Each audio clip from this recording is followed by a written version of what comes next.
সম্মানিত উপস্থিতি, প্রিয় ব্রাহ্মণবাড়িয়াবাসী, আপনারা কেমন আছেন? আজকের এই যুবকদের সাগরের ঢেউয়ের মতো সমাবেশ, এখানে আসতে পেরে আমি খুবই আনন্দিত। আল্লাহ পাকের কাছে দোয়া করছি, আল্লাহ পাক শ্রোতাদেরকে, মাহফিল কমিটি যারা মাহফিল অ্যারেঞ্জ করেছেন, শ্রম দিয়েছেন, মেধা দিয়েছেন, অর্থ খরচ করেছেন, পরিশ্রম করেছেন, যাবতীয় ফি সাবিলিল্লাহ যাবতীয় পরিশ্রম করেছেন, আল্লাহ পাক এই প্রত্যেকটা মানুষের নেক হায়াত এবং হালাল রিজিককে প্রশস্ত করুন, আমিন। এখন আমি বক্তব্যের মূল অংশে যাচ্ছি, আল্লাহর কাছ থেকে কথা বলবেন না। আমরা এখন এমন একটা বিশ্বে আছি, এমন একটা পরিবেশে বাস করছি, যেই পরিবেশের চতুর্দিকে এখন ফিতনা আর ফিতনা। একটু বোঝেন, আপনি ধর্মের দিকে তাকান, দেখেন মুসলিমদের তাওহীদের মধ্যে এখন শিরক ঢুকে গেছে, ঢুকে নাই? মুসলিমরা তাওহীদের মধ্যে শিরক করছে না? অনেক মুসলিম করছে। আপনি মুসলিমদের সুন্নতের দিকে তাকান, দেখবেন এখানে অনেক বেদাত ঢুকে গেছে, ঢুকে নাই? মুসলিমদের রিজিকের দিকে তাকান, দেখবেন হালালের জায়গায় অনেক হারাম চলে আসছে, আসে নাই? মুসলিম পরিবারগুলোর দিকে তাকিয়ে দেখেন, পরিবারের কাঠামোগুলো দিন দিন ভেঙে যাচ্ছে না? হৃদ্যতা, ভালোবাসা কমে যাচ্ছে না? পরিবারের মধ্যে শিরক, পরিবারের মধ্যে বেদাত, পরিবারে হারাম রিজিক, হারাম আকীদা, পরিবারের সন্তানরা মানুষ হচ্ছে পশ্চিমা সংস্কৃতিতে, পরিবারের মেয়েরা, বেশিরভাগের কথা বলছি, ইল্লা মাশাআল্লাহ, পর্দার ধার ধারছে না। পরিবারের যুবকরা জানে না তাদের জীবনের উদ্দেশ্য কি। পরিবারের কর্তা উপার্জনের সময় খেয়াল করছে না হালাল না হারাম। পরিবারের উদ্দেশ্য দুনিয়া, দুনিয়া এবং দুনিয়া। পরিবারের কাঠামোগুলো ভেঙে যাচ্ছে না? অপসংস্কৃতি ঢুকছে, পরিবারে ডিভোর্স বাড়ছে, বিবাহ বিচ্ছেদ বাড়ছে, পরিবারের মধ্যে জিনা বাড়ছে, পরকীয়া বাড়ছে, এই সমস্যাগুলো হচ্ছে না? আপনি ইকোনমির দিকে তাকান, অর্থনীতির দিকে তাকান, ইসলামিক ইকোনমিক সিস্টেমের জায়গায় সুদ এখন অক্টোপাসের মতো খেয়ে ফেলছে না? উপর থেকে নিয়ে নিচ পর্যন্ত সুদ ভিত্তিক সিস্টেম নয় কি? নবী সাল্লাল্লাহু আলাইহি ওয়াসাল্লাম 4 শ্রেণীর মানুষকে অভিশাপ করেননি? যে সুদ খায়, যে সুদ দেয়, যে সাক্ষী থাকে এবং যে লিখে রাখে। আল্লাহ পাক কি বলেননি কোরআনে? ইত্তাকুল্লাহ, আল্লাহকে ভয় করো, ওয়া যারু মা বাকিয়া মিনার রিবা, সুদের অবশিষ্ট অংশ ছেড়ে দাও, ওয়া ইল্লাম তাফআলু, তোমরা যদি না ছাড়ো, ফা'যানু বিহারবিন মিনাল্লাহি ওয়া রাসূলিহি, তাহলে আল্লাহ এবং তার রাসূলের সাথে যুদ্ধের ঘোষণা শুনে রাখো। আল্লাহ কোরআনে বলেছেন রিবা বা সুদ হচ্ছে আল্লাহ এবং তার রাসূলের সাথে যুদ্ধ করার মতো পাপ। উচিত ছিল আল্লাহ এবং তার রাসূলের পক্ষে যুদ্ধ করা। রিবার মধ্য দিয়ে আমরা আল্লাহ এবং তার রাসূলের বিপক্ষে যুদ্ধ করছি। মুসলিম ইকোনমিক সিস্টেমের মধ্যে এগুলো ঢুকে যায়নি? এগুলোকে ফিতনা নয়? নবীজি কি বলেননি 1 দিরহাম সুদ খেলে 36টা মেয়ের সাথে জিনা করা হয়? সহিহ বুখারীর মধ্যে আছে। নবী করিম সাল্লাল্লাহু আলাইহি ওয়াসাল্লাম কি বলেননি যে সুদের 73টা পাপের শাখা আছে, কোন বর্ণনায় 70টা শাখা আছে, তার সর্বনিম্ন শাখা হলো নিজের মায়ের সাথে জিনা করা? এই বিষয়গুলো কি মুসলিমদের মধ্যে ঢুকে যায়নি? তাহলে ধর্মের মধ্যে শিরক দেখেন, তাওহীদের মধ্যে শিরক, সুন্নতের মধ্যে বেদাত, হালালের মধ্যে হারাম, বস্তুবাদিতা, দুনিয়ামুখী, পরকাল ভুলে যাওয়া একটা জাতি, বেপরদামি, বেহায়াপনা, মাদক, ক্যাসিনো, জুয়া, পর্নোগ্রাফি, হারাম রিলেশনশিপ, ফ্রি মিক্সিং, এই যে ফ্যামিলিস্ট রেভলিউশন, এগুলো কি মুসলিম সমাজে চলছে না? চতুর্দিক থেকে আপনি ফিতনার মধ্যে আছেন না? প্রথমে বুঝতে হবে যে আপনি, আমি, মুসলিমরা এখন কোন অবস্থার মধ্যে আছে। এই গেল আমাদের ভিতরের কথা। ভিতরে আরো কথা আছে। আমরা মুসলিম একটা জাতি না? আমরা মিল্লাতে আবিকুম ইব্রাহিম, তাই না? ওয়া সাম্মাকুমুল মুসলিমিন, তাই না? আমরা এক মুসলিম জাতি, ইউনাইটেড মুসলিম কমিউনিটি। তো ইউনাইটেড মুসলিম কমিউনিটির মধ্যে এখন হাজারটা দল হয়ে গেছে না? প্রত্যেকটা দল বলছে আমি সঠিক, আমি সহি, আমি জান্নাতে যাব, তোমার লিজ লাগলে আমার কাছ থেকে নাও। ব্যাপারটা এমন না? সবাই নিজেকে হকপন্থী দাবি করছে। কুল্লু হিজবিন বিমা লাদাইহিম ফারিহুন। আল্লাহ পাক বলেছেন ওয়ালা তাকুনু মিনাল মুশরিকিন, মুশরিকদের অন্তর্ভুক্ত হইও না। আল্লাযীনা ফাররাকু দীনাহুম ওয়া কানু শিয়া, কুল্লু হিজবিন বিমা লাদাইহিম ফারিহুন। তোমরা মুশরিকদের অন্তর্ভুক্ত হইও না যারা আল্লাহর দ্বীনটাকে কেটে টুকরা টুকরা করে ফেলে দিয়েছে। এই কাজটা আমরা করিনি? মুসলিমদের মধ্যে হাজারটা দল নাই এবং প্রত্যেকের সাথে প্রত্যেকের কি ভালো সম্পর্ক? অনেক সময় দেখা যায় দাকুরাল সম্পর্ক, দলের মধ্যে বিভক্তি, ধর্মীয় দলে বিভক্তি, একালে মারা কালেমের গীবত, তহমত, সমালোচনা, এগুলোতে ব্যস্ত আছি না আমরা? উম্মার বড় বড় ইস্যুগুলো বাদ দিয়ে আমরা ছোটখাটো ইস্যুগুলোকে নিয়ে ব্যস্ত আছি না? কে কোথায় হাত বাঁধবেন, পাইপা লাগাবেন কিনা, আমিন জোরে না আসতে, ঠিক আছে, জিলাপি খাবেন না খুরমা খাবেন, এইসব বিষয়গুলো নিয়ে ব্যস্ত আছি না? বড় বড় ইস্যুর দিকে আমি আসছি তখন বুঝবেন যে কি নিয়ে আমরা ব্যস্ত আছি। ধর্মের মধ্যে ফিতনা, অভ্যন্তরীণ ফিতনা, আমাদের ধর্মীয় বিভক্তি, পরিবারে ফিতনা, সমাজে দেখবেন ফিতনা, সমাজের সামাজিক কাঠামোগুলো ভেঙে যাচ্ছে না? প্রতিবেশীর কেউ খোঁজ না এখন? দেখবেন বাসায় মেহমান আসলে পর্যন্ত মানুষ বিরক্ত হচ্ছে, মানুষ বস্তুবাদী হয়ে গেছে, আল্লাহ এবং তার রাসূলের মানদণ্ডে নিজেকে বিচার করার মনোভাব ছেড়ে দিয়েছে। ইল্লা মাশা আল্লাহ, অবশ্যই প্রত্যেক যুগে যুগে আল্লাহর অনুগত কিছু বান্দা থাকবে, তাদের কথা আলাদা। আপনি এবার বাইরের দিকে চোখ দেন, পুরো বিশ্বের দিকে চোখ দেন, দেখবেন পুরো বিশ্বের নেতৃত্ব এখন পশ্চিমারা নিয়ে নিয়েছে না? তারা বলছে কোনো দেশকে ওঠো, দেশে উঠছে, বসো, বসছে, এমন হচ্ছে না? প্রত্যেকটা ডিপার্টমেন্টকে দেখেন, বিশ্বের মিডিয়া, বিশ্বের প্রযুক্তি, বিশ্বের সমরাস্ত্র, বিশ্বের আপনার অর্থনৈতিক সিস্টেম, পুরো ওয়ার্ল্ডের ব্যাংকিং সিস্টেম, পুরো ওয়ার্ল্ডের পলিটিক্যাল সিস্টেম, পুরো ওয়ার্ল্ডের এডুকেশনাল সিস্টেম, কালচারাল সিস্টেম, এই প্রত্যেকটা সিস্টেম কি এখন তারা দখল করে নিয়েছে না? এগুলোকে আমরা নিয়ন্ত্রণ করি না, বরং আমরা ফলো করি, কাট পেস্ট, ওখানে যা হয় এখানেও তাই হয়। মিলাই দেখাচ্ছি, সারা বিশ্বে একটা গ্লোবাল শিরক চলছে। এই শিরকের উৎপত্তি দেখবেন ওই পশ্চিমা সভ্যতায়। সারা বিশ্বে দেখবেন গ্লোবাল জিনা চলছে, পর্নোগ্রাফি, উৎপত্তি দেখবেন ওই পশ্চিমা সভ্যতায়। সারা বিশ্বের গ্লোবাল দেখবেন সুদভিত্তিক ব্যাংকিং সিস্টেম চলছে, একদম ওয়ার্ল্ড ব্যাংক থেকে নিয়ে নিচু লেভেল এনজিও পর্যন্ত সব দেখবেন ওইখান থেকে শুরু হয়েছে। পুরো বিশ্বে দেখবেন ফ্যামিনিস্ট রেভলিউশন, নারী পুরুষ এক জিনিস, আলাদা কিছু না। সমাজে পুরুষের পোশাক পরে ঘুরবে, আপনি বলতে পারবেন না কিছু। এই যে ফ্যামিনিস্ট রেভলিউশন, এটা ওইখান থেকে আসছে না? এটা কোন দেশ থেকে আসছে? ওই দিক থেকে আসছে না? পুরো ওয়ার্ল্ডের এডুকেশন সিস্টেম যেটা আছে, জ্ঞানতাত্ত্বিক সিস্টেম, এখানে দেখবেন জ্ঞানের মানদণ্ড পরিবর্তন করে দিয়েছে। যুক্তি, বিজ্ঞান, দর্শন, পরীক্ষা নিরীক্ষা, পর্যবেক্ষণের মাধ্যমে যা লাভ করা যাবে তাই জ্ঞান, ওদের সংজ্ঞা। কিন্তু আপনি আপনার যে গায়েবের পিলার, আল্লাহ, মালায়েকা, আসমানি কিতাব, নবী রাসূলগণ, কবর আযাব, পরকাল, মিজান, পুলসিরাত, জান্নাত, জাহান্নাম, স্বপ্ন, রূহ, এগুলোকে আপনি ল্যাবে প্রমাণ করতে পারবেন? এগুলোকে ল্যাবরেটরিতে প্রমাণ করতে পারবেন? তাহলে ওদের তত্ত্ব মতে, ওদের এপিস্টিমোলজি মতে এগুলোর কোনো অস্তিত্ব নাই। এটা চলছে সারা ওয়ার্ল্ডে, এবং এভাবেই এডুকেশন সিস্টেম এগিয়ে যাচ্ছে। এর বাইরে ইসলামিক সিস্টেম আছে আলাদা, স্বতন্ত্র। তো এগুলো চলছে না সারা ওয়ার্ল্ডে। পুরো ওয়ার্ল্ডের ফিতনাটা দেখেন, এবং পুরো ওয়ার্ল্ডের অস্ত্রশস্ত্র, পারমাণবিক নিউক্লিয়ার ওয়েপন্স, আপনার মনিটরি সিস্টেম, পলিটিক্যাল সিস্টেমগুলো, অ্যাসোসিয়েশন সংগঠনগুলো তারা দখল করে নিয়েছে না? এই যে বিগত 100 বছর থেকে মুসলিমদের কোনো স্বতন্ত্র খিলাফা নেই, দেখবেন 2-1টা রাষ্ট্র আছে যেখানে হয়তো আপনি দেখবেন ইসলামিক কিছু লস আছে, বেশিরভাগই নাই। বেশিরভাগের মধ্যেই সেকুলারিজম আছে, কমিউনিজম আছে, ন্যাশনালিজম আছে, ডেমোক্রেসি আছে, এগুলো বেশিরভাগ রাষ্ট্রে আছে। 2-1টার মধ্যে দেখবেন হয়তো ইসলামিক কিছু লস আছে। এই 100 বছরে দেখবেন ওরা যে এত উন্নতি করে ফেললো, ওরা যে উন্নতি বলতে বোঝাচ্ছি, ওরা যে এত চালকের আসনে চলে গেল, আর আমরা মুসলিমরা যে এই যে চালিত আসনে চলে আসলাম, এই 100 বছর ধরে আমরা কি করছি? আসলে আমরা বড় বড় বিষয়গুলোকে বাদ দিয়ে ছোটখাটো বিষয়গুলোকে নিয়ে বেশি ব্যস্ত ছিলাম। আমি একটু মজা করে বলি যে আমরা হালুয়া, রুটি এবং সেমাই, খুরমা, জিলাপিতে ব্যস্ত ছিলাম। আমরা ব্যস্ত ছিলাম একে অপরের গীবতে, একে অপরের তহমতে, কাকে হিংসা করা যাবে, কাকে বিতর্কিত করা যাবে, কাকে বাধা দেওয়া যাবে, ইন্টারনাল কলিউশনের মধ্যে আমরা ব্যস্ত ছিলাম।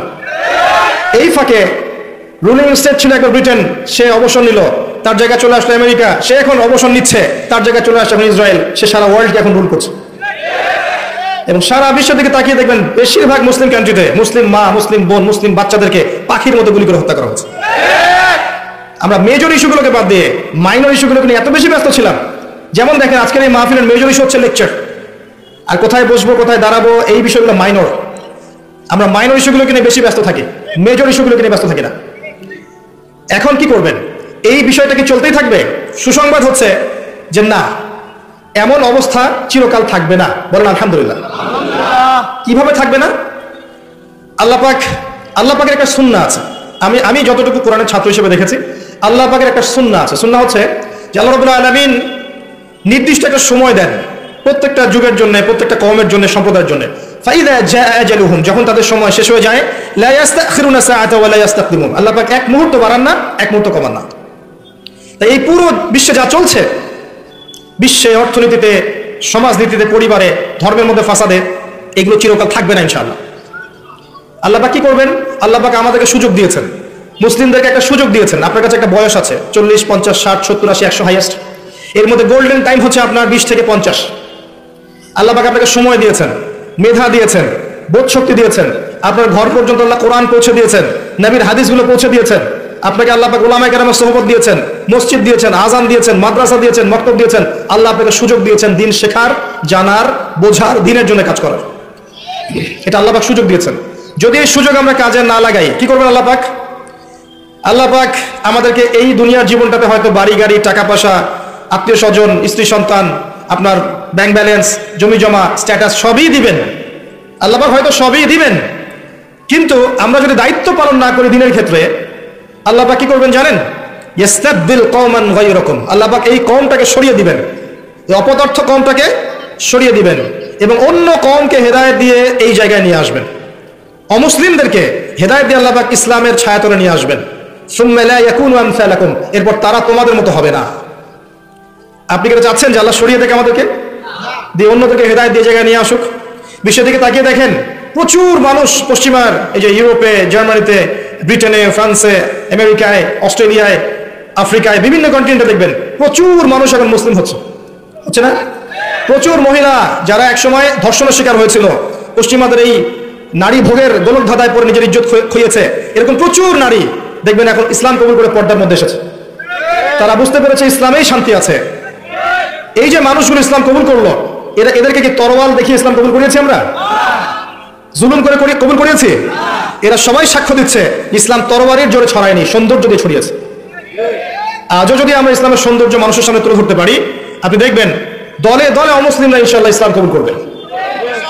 এবং কোনো কোনো ক্ষেত্রে আমি দেখেছি, মাইন্ড করবেন না, কোনো কোনো ক্ষেত্রে আমি দেখেছি অনেক অমুসলিম ভাই যারা সরকারের কর্মকর্তা আছেন, প্রশাসনে আছেন, অর্থনীতির মধ্যে আছেন, অনেক জায়গায় আছেন, সোশ্যাল দায়িত্বে আছেন, অনেক ক্ষেত্রে তারা মুসলিমদের চেয়ে বেশি সততার পরিচয় দিয়েছেন। এমনও ঘটনা আছে না? আপনি দেখবেন খাবারে ভেজাল দিচ্ছে মুসলিম, হিন্দুর দোকানে যান দেখবেন ফ্রেশ খাবার পাচ্ছেন। দেখবেন দুধ কিনতে গেলে আমরা অনেক সময়, বেশিরভাগ সময় দেখি যে ওই তাদের কাছে যাওয়া লাগে। দুধে ভেজাল দেয় না, মিষ্টিতে ভেজাল দেয় না, দইয়ে ভেজাল দেয় না। খেয়াল করে দেখবেন অনেক ক্ষেত্রে তারা সততার পরিচয় দিয়েছে। মুসলিমরা পণ্যে ভেজাল দিয়েছে, মুসলিমরা মাপে কম দিয়েছে, সিন্ডিকেট করেছে, মুসলিমরা এই যে কালোবাজারি করেছে, করে নাই? মুসলিমরা দুর্নীতি করছে, মুসলিমরা ঘুষ নিচ্ছে, মুসলিমরা সুদ খাচ্ছে, মুসলিমরা জেনা করছে, মুসলিম যুবকরা পর্নোগ্রাফি দেখছে, মুসলিম মেয়েরা নগ্ন হয়ে ঘুরছে না? এরা কি অমুসলিম? জিউস এরা খ্রিস্টান না হিন্দু? কারা এরা? এই যদি হয় আমাদের অবস্থা, তাহলে কি আপনি মনে করছেন আমাদেরকে আল্লাহ পাক সেই জাতি হিসেবে কবুল করবেন যে জাতি ইনশাআল্লাহ তাআলা ওই বাইতুল মাকদাস জয় করবে? কখনো না। ইস্তাবদিল কওমান গায়রাকুম, আল্লাহ পাক অন্য কওমকে হেদায়েত দিয়ে এই জায়গায় নিয়ে আসবেন। সুম্মা লা ইয়াকুনু আমসালাকুম, তারা তোমাদের মতো অপদার্থ হবে না। আমি খুব সংক্ষিপ্ত কথায় পরিস্থিতি যা বোঝানোর চেষ্টা করলাম, এই পরিস্থিতি বোঝার জন্য আরেকটা জিনিস দরকার আছে, এটা শোনেন ভালো করে। এই সিচুয়েশন বুঝতে হলে শুধু তাত্ত্বিক জ্ঞান, ডিগ্রি, সার্টিফিকেট যথেষ্ট নয়। আপনাকে কনস্ট্রাকটিভ সিলেবাসে পড়াশোনা করতে হবে, এটা ঠিক আছে, এবং ভার্সেটাইল নলেজ রাখতে হবে, এটাও ঠিক আছে। আরো একটা জিনিস দরকার আছে, সেটা হচ্ছে আল্লাহর নূর, আল্লাহর পক্ষ থেকে নূর বা আলো, যেটা আপনার কলবের মধ্যে আল্লাহ পাক নাজিল করবেন। যার কাছে নূর আছে আল্লাহ পাকের, সে বুঝতে পারবে আসলেই বিশ্বে কি চলছে। যার কাছে নূর নাই, সেই ফিতনাময় পরিবেশে বসে থেকে মনে করবে ও জান্নাতে আছে। আমার কথা বোঝা যায়? এই ফিতনাময় পরিবেশে বসে কিছু মানুষ তৃপ্তির ঢেকুর তুলছে, মনে করছে আমরা একদম বিজয়ী জাতি, মাশাআল্লাহ। অথচ বাস্তবতা এমন যে আমাদের অবস্থা আজকে এমন একটা অবস্থায় গিয়ে দাঁড়িয়েছে যে বিশ্বের পরাশক্তিগুলো আমাদেরকে খুব একটা মূল্যায়ন করছে না। অথচ মুসলিম দেশের সংখ্যা প্রচুর, মুসলিম জনসংখ্যা প্রচুর, মুসলিমদের খনিজ সম্পদ প্রচুর, অর্থনৈতিক সম্পদ প্রচুর, জনবল প্রচুর, সামরিক বাহিনীর সদস্য সংখ্যা প্রচুর, অস্ত্রশস্ত্র মাশাআল্লাহ প্রচুর। তারপরেও ওরা আমাদেরকে গুরুত্ব দিচ্ছে না। কারণ কি? কারণ কুলুবুহুম শাত্তা, কুলুবুনা শাত্তা, আমাদের হৃদয়গুলো এখন বিক্ষিপ্ত, আমাদের মনগুলো বিক্ষিপ্ত, আমরা বিভক্ত, আমরা একের কষ্টে অন্যের পাশে দাঁড়াতে চাই না। ওই ইরাকে কাউকে বোম মেরে হত্যা করলে ওই দেখা যায় ইরান থেকে একজন বলবে ওটা তো ইরাকের ঘটনা, ইরানের সাথে কি সম্পর্ক? দেখবেন ওই যে মিয়ানমারে কোনো ঘটনা ঘটলে দেখবেন যে সুদান থেকে একজন বলছে ওটা তো মিয়ানমারের ঘটনা, আমাদের সাথে কি সম্পর্ক? প্যালেস্টাইনে বাচ্চাদেরকে বোম মেরে হত্যা করলে এদিক থেকে পাকিস্তান থেকে বলবে ওটা তো প্যালেস্টাইনের ইস্যু, আমার কি সম্পর্ক ওর সাথে? এখন আমরা এই অবস্থায় আছি যে এক ভাইয়ের উপরে আক্রমণ আসলে আরেক ভাই মিষ্টি বিতরণ করে। কথা বুঝতে পারছেন? একজনের উপরে যদি কোনো পরীক্ষা আসে বা বিপদ আপদ আসে, দেখবেন আরেকজন মিষ্টি বিতরণ করছে। এ আপনার ভাই না যে মিষ্টি বিতরণ করছে, এর মতো শয়তানের চালা। এ যদি এর মতো শত শত শয়তানের পূজারী যদি উম্মাহ থেকে ঝরেও যায়, আল্লাহর দিনের জাররা পরিমাণ ক্ষতি হবে না ইনশাআল্লাহ। আর ওই যে যাদের উপর দেখবেন অত্যাচার জুলুম নির্যাতন আসছে, সবর করছে, দিনের জন্য কিছু করার চেষ্টা করছে, আল্লাহ পাক এই মানুষগুলোকে ইনশাআল্লাহ দেখবেন কাল পরকালে জান্নাতুল ফিরদৌস দান করেছে। দুনিয়ার জীবনটা কিচ্ছু না ভাই, ওয়াল আখিরাতু খায়রু ওয়া আবকা, পরকাল চিরস্থায়ী।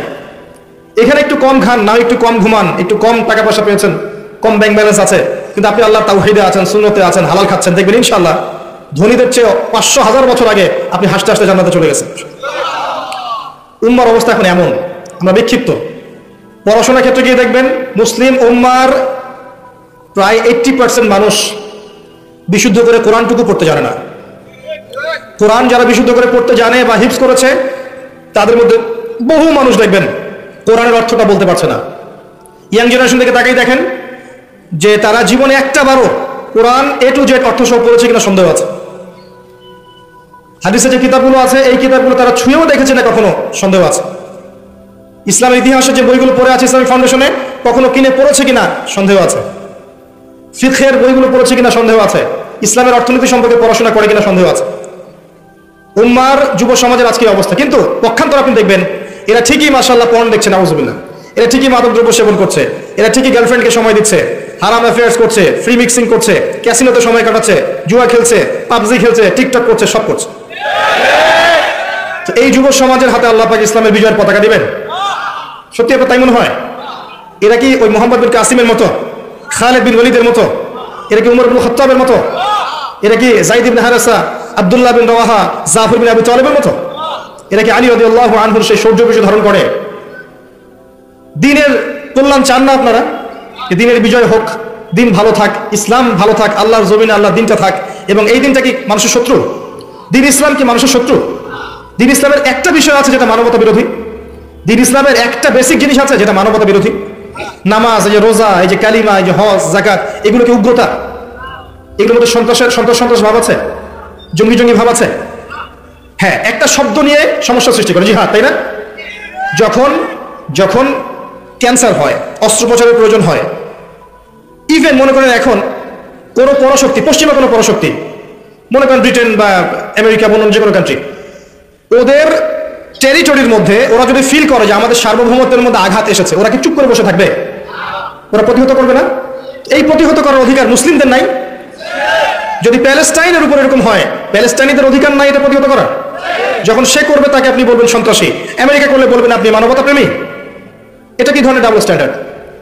এই বিষয়গুলোকে নিয়ে ইসলামকে মিডিয়ার মধ্য দিয়ে সারা বিশ্বে বিতর্কিত করা হয়েছে। ইসলাম কখনো এরকম জঙ্গিবাদ এবং সন্ত্রাসবাদের ধর্ম নয়।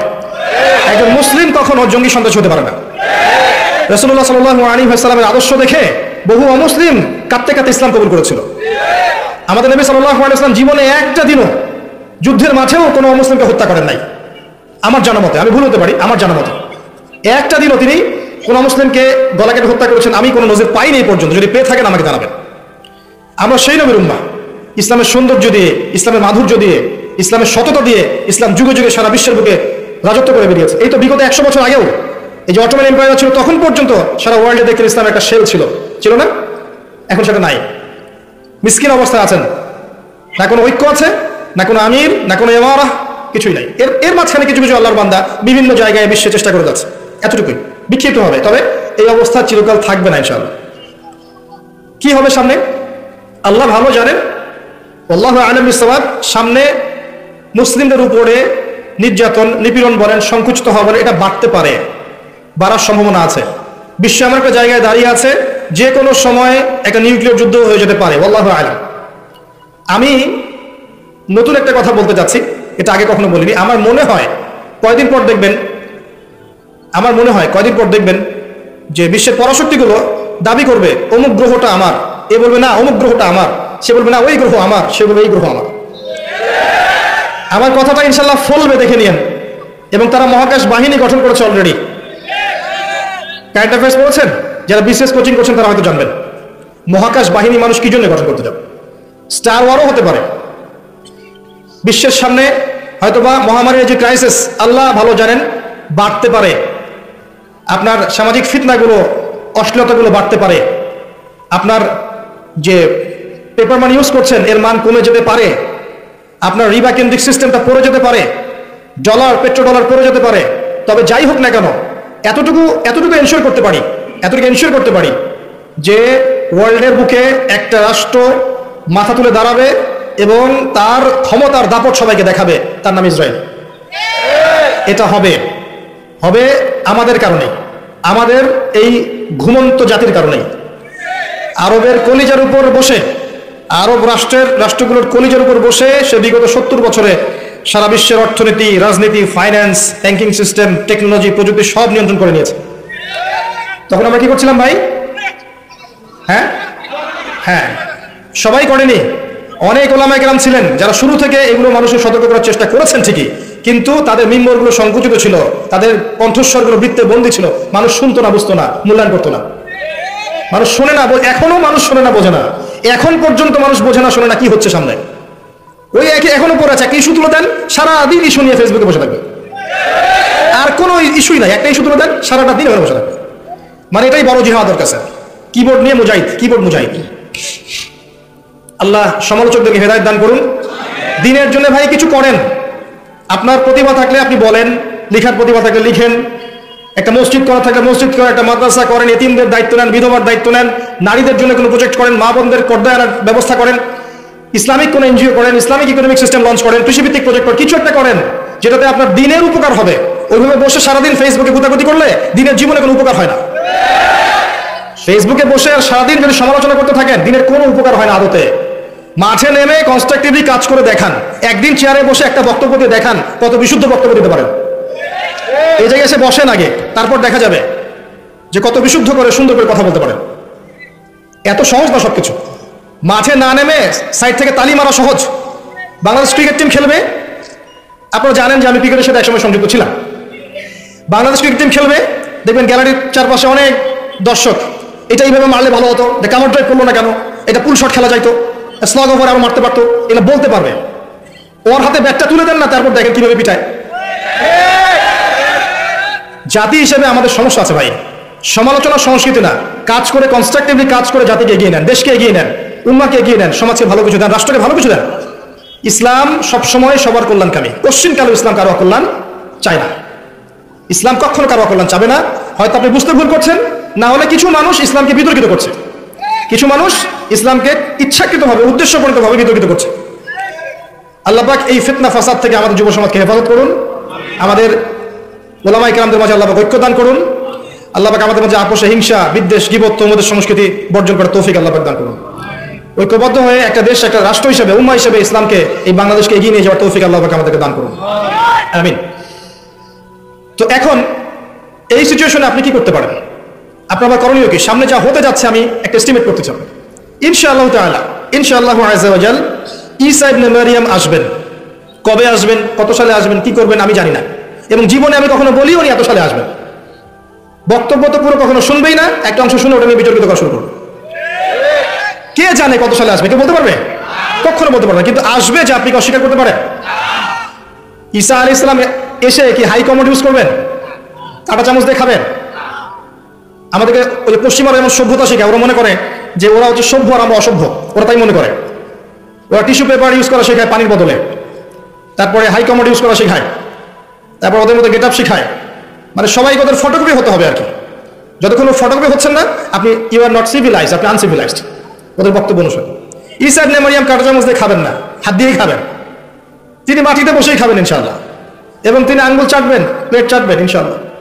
তখন তাকে শেখাতে আসবেন যে সভ্যতা কাকে বলে। যাই হোক, ঈসা ইবনে মারইয়াম হচ্ছে শেষ জামানার সবচেয়ে ভাইটাল ক্যারেক্টার। যখন মাসিহুদ দাজ্জাল বের হবে, জিউসরা তাকে ফলো করবে এবং সে সারা বিশ্বকে শাসন করবে। এই ক্ষমতা আল্লাহ পাক তাকে দিয়ে মানুষকে পরীক্ষা করবেন। আপনাকে ওই সময় একটা সূরা বাঁচাবে, একটা সূরাই আপনাকে বাঁচাতে পারে ঈমান, আমল, তাকওয়ার পর, সেটা হচ্ছে সূরাতুল কাহফ। এই সূরার মধ্যে দেখবেন মূসা এবং খিজর আলাইহিস সালামের গল্প আছে। তিনটা প্রশ্ন করেছেন মূসা আলাইহিস সালাম, আর খিজর আলাইহিস সালাম বারবার বলছিলেন যে আমি কি তোমাকে বলিনি তুমি ধৈর্য ধরতে পারবে না? মূসা আলাইহিস সালাম প্রশ্ন করছেন, কেন নৌকা ফুটা করলেন, কি কারণে বাচ্চাকে হত্যা করলেন, কেন এই দেয়ালটা নির্মাণ করলেন পারিশ্রমিক ছাড়াই? বাহ্যিক চোখে মূসা আলাইহিস সালামের কাছে মনে হচ্ছে প্রত্যেকটা কাজই ভুল, তাই না? আপনি কথা বুঝতে পারছেন? বাহ্যিক চোখে, বাইরের চোখ দিয়ে মূসা আলাইহিস সালামের কাছে মনে হচ্ছে তিনটা কাজই ভুল। কিন্তু খিদর আলাইহিস সালাম বললেন, ওই নৌকা ফুটা না করলে সেই নৌকা হাইজ্যাক হয়ে যেত, ওই বাচ্চাকে হত্যা না করলে সেই বাচ্চা বড় হয়ে বড় কাফের হতো, এবং এই দেয়ালের নিচেই এই দুই এতিম বাচ্চা রেখে যাওয়া সম্পত্তি আছে, পৈতৃক সম্পত্তি, তারা বড় হলে এই সম্পত্তি পাবে। বাইরের চোখ দিয়ে মূসা তোমার কাছে মনে হয়েছে যে আমি ভুল করছি, কিন্তু ভেতরের চোখ দিয়ে তুমি যদি দেখতে, আল্লাহর নূর দিয়ে দেখতে, তাহলে বুঝতে পারতে যে প্রত্যেকটা ক্ষেত্রে আমি সঠিক ছিলাম। এই গল্পটা কেন বললাম? পরিস্থিতি বুঝতে হলে, করণীয় বুঝতে হলে আপনাকে দুই চোখ দিয়ে দেখতে হবে। প্রথম কথা, বাইরের চোখ দিয়ে দেখলে সব বুঝতে পারবেন না, ভেতরের চোখ দিয়ে আল্লাহর নূর দিয়ে আপনাকে দেখতে হবে, তখন বুঝতে পারবেন কি হচ্ছে। নূর কিভাবে আসবে ভাই? তাওহীদের উপর থাকলে নূর আসবে, সুন্নতের পাবন্দি করলে নূর আসবে, বেশি বেশি নফল নামাজ তাহাজ্জুদ করলে নূর আসবে ইনশাআল্লাহ। সূরা নূরের উপর আমল করলে নূর আসবে, সূরা নূরের উপর আমল করলে নূর আসবে, বেশি বেশি মওতের ফিকির করলে নূর আসবে, বেশি থেকে বেশি কোরআন তেলাওয়াত করলে নূর আসবে ইনশাআল্লাহ। আল্লাহর জিকির বেশি বেশি করলে, আল্লাহর ধ্যান করলে, তাসবিহ তাহলিল করলে, আল্লাহর কাছে দোয়া করলে আল্লাহ নূর আসবে ইনশাআল্লাহ। এরপরেও আরো বিষয় আছে, বিনয়ী থাকতে হবে, অহংকারী হওয়া যাবে না। একজন আলেম অনেক বড় আলেম হয়েছেন, মনে অহংকার আছে, এই মনের মধ্যে নূর আসবে না ইনশাআল্লাহ। অনেক বড় ডিগ্রি সার্টিফিকেট আছে, মনে অহংকার আছে, আমি অনেক বড় আলেম, তোমরা কিছুই না, তোমরা তেজপাত, আমি বড় আলেম, এই অহংকার থাকলে মনের মধ্যে আল্লাহর নূর কোশ্চিন কেন আসবে না। আল্লাহ নূর যখন আসবে না, আপনি ভিতর থেকে অন্ধই থেকে যাবেন। আল্লাহ নূর যখন আসবে না, তখন ভেতর থেকে আপনি অন্ধ থেকে যাবেন। ইবলিসের অনেক জ্ঞান ছিল, মনের মধ্যে বিনয় ছিল না, অহংকার ছিল, আল্লাহ নূর দেন নাই, অভিশাপ করে দিয়েছেন। অতএব শুধু জ্ঞান নয়, বিনয় দরকার, অহংকার মুক্ত মন দরকার, সবার কল্যাণকামী হন, সবাইকে ভাই মনে করেন, ভালোটুকু নেওয়ার চেষ্টা করেন, খারাপটা ছেড়ে দেন, সমস্ত উম্মার কল্যাণকামী হয়ে যান, গীবতের, তুহমতের, অহংকারের, রিয়ার এসব সংস্কৃতি বর্জন করেন, মনটা পবিত্র করেন। কদ আফলাহা মান যাক্কাহা ওয়া কদ খাবা মান দাসাহা। আল্লাহ নূর আসবে ইনশাআল্লাহ তাআলা। তখন দেখবেন আপনি আল্লাহর চোখ দিয়ে দেখছেন, আল্লাহর কান দিয়ে শুনছেন, পরিস্থিতি আপনি বুঝতে পারছেন এবং কি করতে হবে আপনি নিজেই বুঝতে পারছেন ইনশাআল্লাহ। যখন বুঝতে পারবেন তখন নিজে আগে সতর্ক হবেন, পরিবারকে সতর্ক করবেন, তারপর আপনার সাধ্য অনুযায়ী আপনি সমাজে দাওয়াতি কাজ করবেন। মধ্যমপন্থী থাকবেন, শৈথিল্যবাদী হবেন না, চরমপন্থী হবেন না। ইসলামে চরমপন্থারও যেমন স্থান নাই, এই শৈথিল্যবাদীতারও স্থান নাই। ইসলাম হচ্ছে একটা মধ্যমপন্থী ধর্ম। ওয়া কাযালিকা জাআলনাকুম উম্মাতান ওয়াসাতা লিতাকুনু শুহাদা আলান নাস। কয়েকটা পয়েন্ট বলে শেষ করছে। প্রথম কাজ, স্পেশালি বলছি আমি কথাগুলো ইয়াং জেনারেশনকে, যারা তোমরা আমার ভাই এখানে বসে আছো, ইয়াং জেনারেশন যারা আছো, আমাদের মা বোন যারা আছে, যাদের মধ্যে তরুণীরা আছে, যুবতীরা আছে, তাদেরকে বেশি ফোকাস করতে বলছি। কারণ যারা বার্ধক্যে চলে গেছে তাদের বয়স এক সময় শেষ হয়ে যাবে, রিসেন্টলি শেষ হয়ে যাবে। যারা যৌবনকালে আছেন তাদের ইনশাআল্লাহ আগামী 10, 20, 30, 40 বছর বেঁচে থাকার সুযোগ আছে, আল্লাহ যদি চান। যুবতীদের আছে, এবং আমাদের পরবর্তী প্রজন্ম, আমাদের যে বাচ্চা কাচ্চা যারা আছে, ছেলেমেয়েরা, এদের দিকে বেশি ফোকাস করে। এই দুইটা জেনারেশনকে টার্গেট করে আমি কথা বলছি। এক নাম্বার, আল্লাহর জমিনে আল্লাহর দ্বীনের কল্যাণ চান, নিজে পরকালে বাঁচতে চান, দ্বীনের জন্য কিছু করতে চান, নিজের জীবনটাকে আল্লাহর জন্য আপনি ডেডিকেট করতে চান, প্রথম কাজ হচ্ছে আপনাকে পড়াশোনা করতে হবে। পড়াশোনা ছাড়া আপনি কিছু করতে পারবেন না। এবং এই পড়াশোনা মানে এই না যে আপনাদের সবাইকে মাদ্রাসায় ভর্তি হতে হবে, এমন নয় ব্যাপারটা। আপনি ফিজিক্স নিয়ে পড়ছেন, কেমিস্ট্রি নিয়ে পড়ছেন, বায়োলজি নিয়ে পড়ছেন, মেডিকেল সায়েন্সে পড়ছেন, ইঞ্জিনিয়ারিং পড়ছেন, সায়েন্স আর কমার্সে পড়ছেন, জিওপলিটিক্স পড়ছেন, ইকোনমিক্স পড়ছেন, যে সাবজেক্টেই পড়েন, ওই জ্ঞানটাকে আপনি ইসলামের কল্যাণে কাজে লাগানোর চেষ্টা করেন। That's all. পারবেন না? একজন অর্থনীতিবিদ তিনি ইসলামের খেদমত করতে পারেন না, একজন ডক্টর দিনের খেদমত করতে পারেন না, একজন ইঞ্জিনিয়ার দিনের খেদমত করতে পারে না। যার মধ্যে একজন ইসলামিক মূল্যবোধ আছে, এই মানুষ যদি সমাজের দায়িত্বে আসেন, তিনি কি জনগণের খেদমত করতে পারবেন না? মনে করেন কেউ বিসিএস ক্যাডার হয়েছে, প্রশাসনে আছে, তার মধ্যে ইসলামিক নৈতিকতা আছে, সে উম্মার খেদমত করতে পারবে না? এগুলো সবাইকে বাদ দিয়ে কি আমাদেরকে মাদ্রাসায় ভর্তি হতে হবে? না, সবাই হবে না। যারা যারা এখানে আছেন, যে লাইনে পড়ছেন, পড়াশোনা করবেন, বেশি থেকে বেশি পড়াশোনা করবেন, ইনশাআল্লাহ তাআলা আল্লাহ পাক আপনাকে জ্ঞান দান করবেন আল্লাহর পক্ষ থেকে ইনশাআল্লাহ। এই পড়াশোনার পাশাপাশি কি করবেন? এই পড়াশোনার পাশাপাশি আপনাকে ইসলামিক কিছু সাবজেক্ট পড়তে হবে। অনেকদিন বলেছি আমি, আবারও বলছি, কারণ আল্লাহ পাক সূরা আর রহমানের মধ্যে 31 বার বলেছেন ফাবিআইয়ি আলা'i রাব্বিকুমা তুকাযযিবান। কেন বলেছেন বারবার? কারণ বিষয়টা গুরুত্বপূর্ণ ছিল। আপনাকে কোরআন পড়তে হবে। এক নাম্বার, কোরআন পড়া জানেন কারা কারা? হাত তোলেন দেখি। মাশাআল্লাহ। অর্থ জানেন কারা কারা? হাত তোলেন দেখি। ইন্না লিল্লাহি ওয়া ইন্না ইলাইহি রাজিউন। এই হচ্ছে বাস্তবতা। এই বাস্তবতা যখন দূর হবে, সবার হাত যখন উঠবে, তখনই আল কোরআনের আলো ঘরে ঘরে জ্বলবে ইনশাআল্লাহ। তার আগে নয়, তার আগে নয়। কোরআনের অর্থটা বুঝতে হবে, আরবি ভাষা শিখতে হবে। ওই যে বলেছিলাম একটা লেকচারে, আপনাদের মা বোনরা হিন্দি বোঝে না? বোঝে? হিন্দিতে থোড়ি বহুত বাতচিত করতে পারে? পারে। কিভাবে শিখেছে?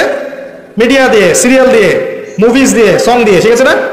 আপনি অ্যারাবিকের উপর সময় দেন, অ্যারাবিক শোনেন, অ্যারাবিক লেখেন, দেখেন, দেখবেন ইনশাআল্লাহ 2 বছরের মধ্যে আপনি আরবি শিখে ফেলছেন ইনশাআল্লাহ। আরবি শেখেন, কোরআন অনুবাদ পড়েন, যে তাফসীরটা আপনার কাছে ভালো মনে হয় সেটা পড়েন। ইবনে কাসির হোক, জালালাইন হোক, মারিফুল কোরআন হোক, যেটা আপনার কাছে বেস্ট মনে হয় সেটা পড়েন। একাধিক তাফসীর পড়েন। এরপর কি করবেন? হাদিসের বইগুলো পড়েন। ছোট ছোট বইগুলো থেকে বড় বইয়ের দিকে যান। ছোট বই যেমন আপনার এই যে ফয়জুল কালাম, মিশকাতুল মাসাবি, বুলুগুল মারাম, মিনাদুল আহকাম, পরে আপনি একটু উঁচু লেভেলে যান, তিরমিজি, নাসাই, আবু দাউদ যান, পরে গিয়ে বুখারী মুসলিমে যান। এক লাফ দিয়ে বুখারী মুসলিমে যাওয়ার চেষ্টা করবেন না। যদি করেন তাহলে কি হবে জানেন? তাহলে স্বঘোষিত মুফতি হয়ে যাবেন। অল্প জ্ঞান নিয়ে দেখবেন তখন উলামায়ে কেরামদের সাথে আপনার তর্ক হচ্ছে, এবং ছোট ছোট বিষয়গুলোকে কেন্দ্র করে মসজিদগুলো ভাগ হয়ে যাচ্ছে। এই কাজ করতে যায় না। এটা আমার মতে একটা সহি ভুল পথ। এটা আমার মতে একটা সহি ভুল পথ। আগে বুখারী মুসলিমে হাত দেন না, আগে ছোট ছোট বইগুলো পড়তে পড়তে পড়তে উপর দিকে যান। এবং যেগুলো বুঝবেন না, হাদিসে অনেক কিছু বোঝা যায় না, আমি বুঝি না। অনেক হাদিস আছে যেগুলো আমরা আসলে এখন বুঝতে শিখিনি। এমনকি কোরআনের এমন অনেক আয়াত আছে যেগুলো আমরা এখনো পরিপূর্ণভাবে বুঝতে শিখিনি। কারণ কিছু আয়াত আছে মুহকামাত, কিছু হচ্ছে মুতাশাবিহাত। অনেক আয়াত কিছুটা অস্পষ্ট, সেগুলো উলামায়ে কেরামের কাছে গিয়ে ব্যাখ্যা নিতে বুঝতে হয়। এই হচ্ছে বিষয়। কওমি মাদ্রাসায় যান, কওমি মাদ্রাসায় যে খেদমতটা হয়, এখানে যে আরবিটা শেখানো হয়, যে গ্রামারের বইগুলো পড়ানো হয়, ফিকহের বইগুলো পড়ানো হয়, এটা আমার মতে বাংলাদেশের মধ্যে বেস্ট, আমার মত। আবার ওইটা নিয়ে বিতর্ক করা শুরু করে দিন যে উনি কওমিকে প্রমোট করেছেন, আলিয়াকে ধ্বংস বলেছেন। ইউটিউবে দেখে মুশকিল, একটা কথা বললে পাশে একটা লাইন লাগিয়ে দেয়, যেটা আসলে বলিও না। শোনেন, এই কাজ করলে হয়তো আপনি আমাকে বিতর্কিত করতে পারবেন ঠিকই। আমি যদি দাওয়াতি কাজ ছেড়ে দেই, উম্মার একটু ক্ষতি হবে, কোনো লাভ হবে না। আমার কোনো পরোয়া নেই আল্লাহ পাকের, আমার কেন কারো কোনো পরোয়া নেই আল্লাহ পাকের। কেউ যদি আল্লাহ দিনের এই দায়িত্ব মশাল হাতে নাও নেয়, আল্লাহ পাক নতুন মানুষ তৈরি করে নিয়ে আসবেন ইনশাআল্লাহ। কিন্তু আলেম ওলামারা যখন মাইনাস হয়ে যাবে একজন একজন করে, উম্মার কিন্তু খুব লাভ হয় না, ক্ষতি হবে। এই যে বাংলাদেশের জমিনে এই বছরে মাহফিলে ওলামায়ে কেরামের সংখ্যা আগের চেয়ে বেশি না কম? এতে কি উম্মার লাভ হচ্ছে না ক্ষতি হচ্ছে? কোন কোন ক্ষেত্রে এর জন্য মিডিয়াও দায়ী আছে, আপনি কি জানেন? আপনি কোন আলেম সম্পর্কে জানতে চান, ইউটিউবে সার্চ দেন, দেখবেন তার বিপক্ষে অনেকগুলো ভিডিও চলে আসে। একটা এক্সাম্পল, একটা ছেলে মনে করেন দিনের একটা মাসআলা জানবে, ইউটিউবে গিয়ে সার্চ দিল, গুগলে সার্চ দিল, সেই মাসআলা আসবে এবং দেখবেন ওই মাসআলা সম্পর্কে ডানে বামে নেগেটিভ পজিটিভ অনেক কথাটা সামনে আসবে। এই আলেমকে যা বলেছেন ওই আলেম, তাকে আবার যা বললেন অমুক আলেম, এগুলো অনেক ভিডিওর সামনে আসবে। তখন ওর মধ্যে একটা ধারণা সৃষ্টি হবে যে ভাই আগেই ভালো ছিল, মাসআলা জানার আমার দরকার নাই, থাকে হবে। যারা সেকুলার মাইন্ডেড, যারা একটু কালচার, ইউনিভার্সিটিতে পড়া মানুষ, দেখবেন তারা কিন্তু এই বিষয়গুলোকে খুব ধরে, এবং তারা যতটুকু আসতে চায় ইসলামের দিকে, অনেক সময় আমাদের আচরণের কারণে পিছিয়ে পড়ে। স্মার্ট হন, ইসলামকে যুগোপযোগীভাবে ডিল করতে শেখেন, ইউটিউবিং করেন, আল্লাহর ওয়াস্তে তাকওয়ার সাথে করেন। নিজের মতাদর্শ প্রতিষ্ঠা করার জন্যে, নিজের মতকে প্রাধান্য দেওয়ার জন্যে, কাউকে বিতর্কিত করার জন্যে, কারো ক্যারেক্টার হ্যারেস করার জন্যে, কারো কেরিয়ার ধ্বংস করার জন্য এই কাজগুলো করতে যাবেন না। আলটিমেটলি উম্মার ক্ষতি হয়ে যাবে। আর আপনার দ্বারা যদি উম্মার ক্ষতি হয়, আল্লাহ পাক কোশ্চেন কেন আপনাকে ছেড়ে দিবেন না, কখনো ছাড়বেন না আল্লাহ পাক। ওয়া মা কানা রাব্বুকা নাসিয়া, আল্লাহ পাক কিচ্ছু ভুলে যান না, মনে রাখবেন। আল্লাহ পাক সব মনে রেখেছেন, from day 1 to last day. আল্লাহ পাক প্রতিটা সেকেন্ডের ঘটনা আল্লাহর কাছে আছে, এই রেকর্ড আপনাকে দেখানো হবে। আল্লাহ পাক বোঝার তৌফিক দান করুন। তো পড়াশোনা করেন, হাদিসের মধ্যে সহজ বই থেকে নিয়ে কঠিন বইয়ে যান। আমি শেষ করে দিচ্ছি ইনশাআল্লাহ। এরপরে কি পড়বেন? এরপরে ইসলামের ইতিহাস পড়েন, ইসলাম ফাউন্ডেশনে যান, প্রচুর বই আছে, এগুলো কেনেন, পড়েন। প্রত্যেকের বাসায় একটা করে পার্সোনাল লাইব্রেরি করুন, পারবে না? প্রত্যেকের বাসায় একটা করে পার্সোনাল লাইব্রেরি করবেন, রাজি আছেন? হাত উঁচু করেন, কারা কারা করবেন? আগামী রমাজান আসার আগেই প্রত্যেকের বাসায় একটা করে পার্সোনাল লাইব্রেরি চাই। মাসে মিনিমাম 5,000 টাকার বই কিনবেন, পারবেন না? পারবেন রে ভাই, 5,000 টাকা আপনার গার্লফ্রেন্ডের পিছনে যায় মাসে, আমি জানি। পারবেন না? আর যাদের একাধিক গার্লফ্রেন্ড আছে ওদের তো অবস্থা খারাপ, তাই না ভাই? এগুলো কি আমাদের সংস্কৃতি? হালাল ভাবে বিয়ে করে নেন, বিয়ের পরে যত খুশি প্রেম করেন, মহব্বত করে, আল্লাহ বাধা দিবেন না ইনশাআল্লাহ। বিয়ের আগে এগুলো করতে চান না, আল্লাহর গজব চলে আসবে, আল্লাহর গজব চলে আসবে, নাউযুবিল্লাহ। তো যেটা বলছিলাম যে বই কেনেন, বই কেনার অভ্যাস করেন, টাকা খরচ করেন, আল্লাহ পাক টাকা দিবে ইনশাআল্লাহ। আর কি পড়বেন? সিরাত পড়েন, নবী সাল্লাল্লাহু আলাইহি ওয়াসাল্লামের জীবনী পড়েন, নবী সাল্লাল্লাহু আলাইহি ওয়াসাল্লামের জীবনী পড়েন। আর রাহিকুল মাখতুম, উসওয়াতুল হাসানা, নবী মুস্তাফা, গোলাম মুস্তাফা, দ্য প্রফেট, অনেকগুলো বই আছে না? আচ্ছা, সিরাতের বইগুলো পড়েন ভাই। সিরাত নিয়ে আসলে প্রত্যেকটা ঘটনার পিছনে একটা কল্যাণ থাকে, আপনি জানেন। আমি এটা ফিল করি, এটা আমার ফিলোসফি, যে প্রত্যেকটা অকল্যাণ বা ঘটনার পিছনে আল্লাহ পাক একটা কল্যাণ বের করে নিয়ে আসেন। কুল্লু শার ইউজাদু ফিহিল খায়র, প্রত্যেকটা অকল্যাণের পিছনে একটা করে কল্যাণ থাকে। এই যে নবী সাল্লাল্লাহু আলাইহি ওয়াসাল্লামের জীবনী কোনো একটা লেকচার হয়তো আলোচনা করেছিলাম ওয়ান্স আপন আ টাইম, আমার ঠিক মনে পড়ছে না কোন লেকচার। সেখানকার 3টা লাইন একজন কাট করে পুরো ইউটিউব আর ফেসবুক ভর্তি করে দিয়েছে। কখনোই এই অংশটুকু তোমরা দিও যেটা আমি বলছি এখন, কখনোই আমার ইন্টেনশন ছিল না যে আমার দ্বারা নবী সাল্লাল্লাহু আলাইহি ওয়াসাল্লামের শানের খেলাফ কিছু হবে।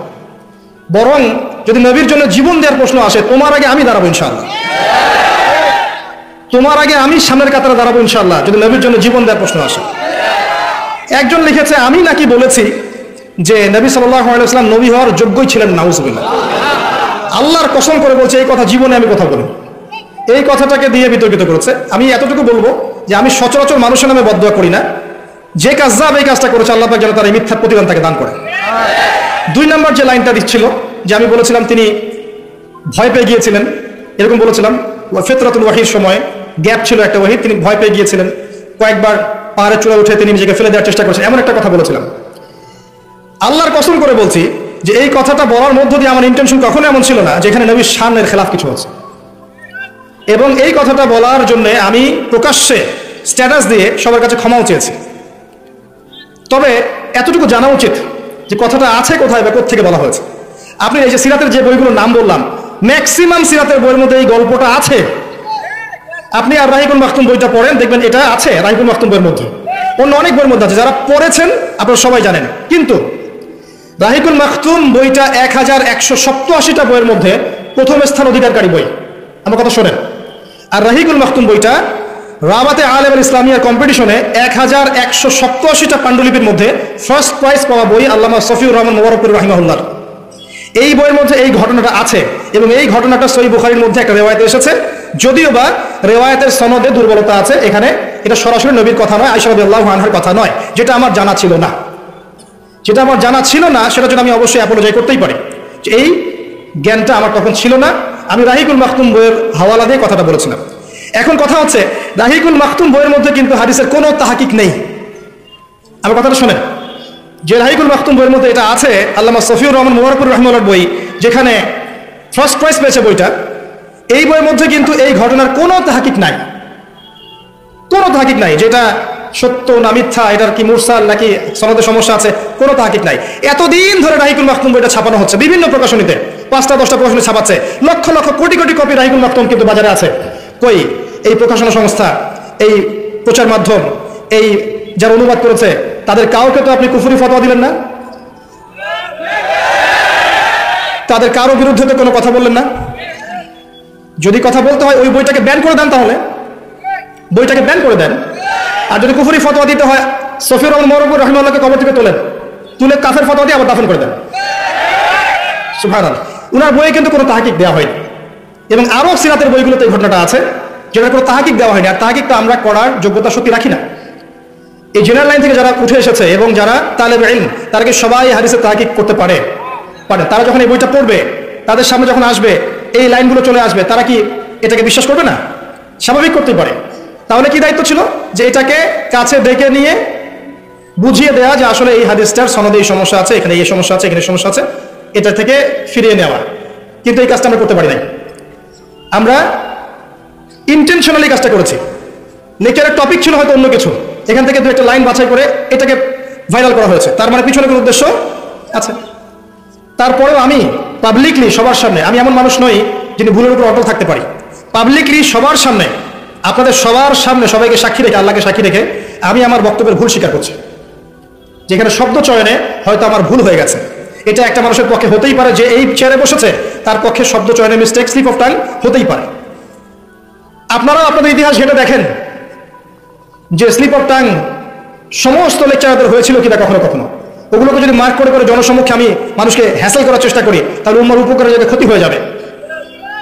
যখন নবীর উম্মত কবর সেজদা দেয়, মাজারে সেজদা দেয়, যখন ইয়া করে বেদাতের উপর আমলগুলো করে, হারাম খায়, নবীর উম্মত যখন মায়ের খায়, তখন নবীর শানের খেলাফ কিছু হয় না? এইগুলোর এগেনস্টে কথা বলা যায় না? আমরা বিনয়ের সাথে অনুরোধ করব যে মানুষ মাত্র ভুল হতে পারে, একটা বিষয়কে নিয়ে, ইস্যুকে নিয়ে এত বেশি মাতামাতি করবেন না যে এই বিষয়গুলোকে নিয়ে কথা বলতে বলতে বলতে বলতে আমাদের সত্যিকার শত্রু যারা, এরা আরো 10টা দিন 20টা দিন এগিয়ে যায়। যতটা সময় আমরা এগুলোতে নষ্ট করি, ওই সময়গুলোতে ইসরায়েল আরো 10টা মিসাইল বানিয়ে ফেলে। মৌলিক বিষয় দিকে কাজ করুন। আল্লাহর বান্দা হিসেবে আমি আমার ভুল স্বীকার করেছি এবং এখনো করছি, যে হয়তো ওই জায়গায় ওই শব্দটা আমার বলা ঠিক হয়নি, আমার মুখ থেকে স্লিপ অফ টাং হয়ে গেছে। কিন্তু আমি কোন উৎস থেকে বলেছি এটাও বলে দিলাম, এই বইয়ের মধ্যে, এই সব বইয়ের মধ্যে এটা আছে, কোনো তাহকিক ছাড়াই। তাহলে ওই বইয়ের প্রকাশনা সংস্থা, ওদের যারা পড়ছে, যারা ছাপাচ্ছে, এদের সবাইকে কি আপনি কুফরি ফতোয়া দিবেন না? যদি না দেওয়ার সাহস রাখেন তাহলে বুঝবো এটা পক্ষপাতিত্বমূলক আচরণ করেছেন। আল্লাহ পাক আমাদেরকে হেদায়েত দান করুন, ঐক্যবদ্ধ হওয়ার তৌফিক দান করুন। এবং আমি যারা ভুল ধরিয়ে দিয়েছেন তাদের জন্য আমি আমার মন থেকে দোয়া করছি। যদি তারা পিতার মতো, ভাইয়ের মতো আমাকে ভুল ধরিয়ে দিয়ে থাকেন, ইনশাআল্লাহ তাআলা ভবিষ্যতে আমার পক্ষ থেকে যে কোনো ভুল হলে আমি ইমিডিয়েটলি শুধরে নেব ইনশাআল্লাহ।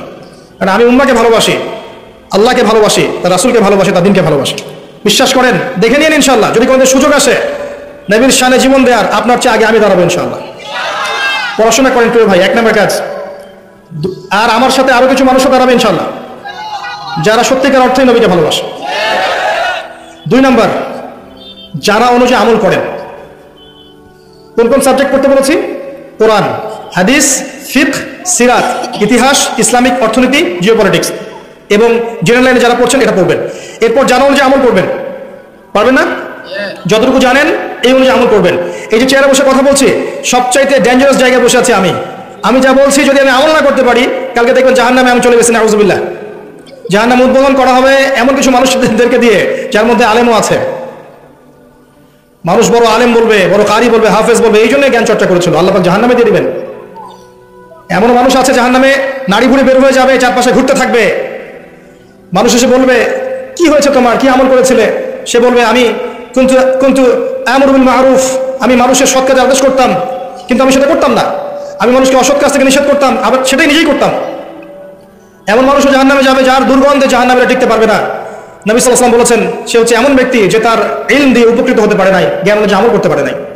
তাই যারা বসে আছে এই চেয়ারে, যারা দিন প্রচার করছে, তাদের আরো তাকওয়াবান হওয়া উচিত, মুত্তাকি হওয়া উচিত, জানা অনুযায়ী আমল করা উচিত। আল্লাহর আসনে বসে কাউকে জাজ করা উচিত না। ফালা তুযাক্কু আনফুসাকুম ওয়া আ'লামু বিমান ইত্তাকা, তোমরা নিজেদেরকে নিয়ে আত্মপ্রশংসা করো না, আল্লাহ ভালো জানেন কে তোমাদের মধ্যে তাকওয়াবান।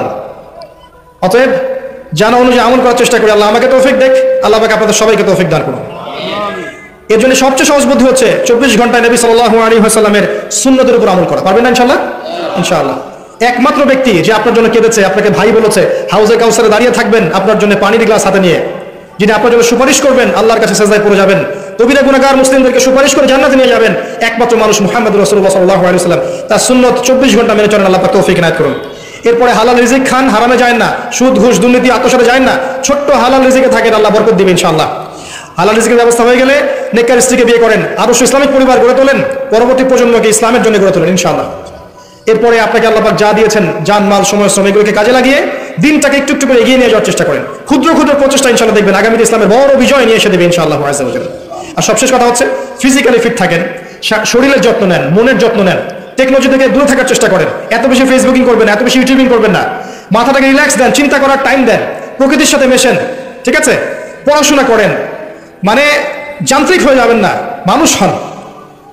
আরো কাজ আছে, আপনি ভালো খাবার খাওয়ার অভ্যাস করেন, ম্যানুফ্যাকচার খাবারগুলো ত্যাগ করে দেন। আপনাকে আল্লাহ যে সম্পত্তি দিয়েছেন এই সম্পত্তিগুলো যাকাত আদায় করেন, সম্পত্তিগুলোকে সাস্টেইনেবল অ্যাসেটে পরিণত করেন। এই শব্দটা কঠিন হয়ে গেছে মনে হয়। এমন রূপ দেন সম্পত্তিটাকে যেটার মান কখনো কমে যাবে না। আপনি যদি জমি কিনে রাখেন মান কমে যাবে?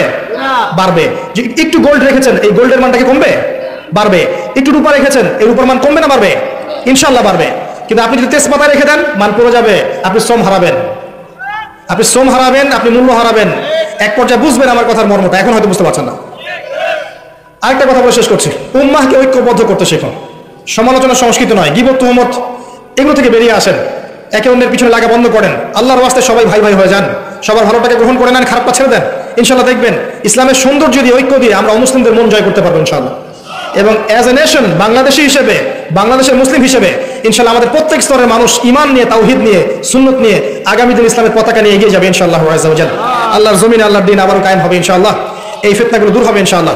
আল্লাহ পাক আমাদের মা বোনদেরকে খাস পর্দায় থাকার তৌফিক দান করুন, যুব সমাজকে হেদায়েত করুন। আল্লাহ পাক আমাদের যুবক ভাইদেরকে ভালো করে পড়াশোনা করার তৌফিক দান করুন, উলামায়ে কেরামের ঐক্য দান করুন। আল্লাহ পাক আমাদেরকে তাওহীদ ও সুন্নাহে থাকার তৌফিক দান করুন, হালাল রিজিক খাওয়ার তৌফিক দান করুন। আকুলু কওলি হাযা আস্তাগফিরু লি ওয়া লাকুম ওয়া লিসাইরিল মুসলিমিন। বারাকাল্লাহু লানা ওয়া লাকুম বিলায়াতিন হাকীম ইন্নাহু তাআলা জাওয়াদুন কারীম ওয়া রাউফুর রহিম। আমি আজকের মতো এখানে শেষ করছি।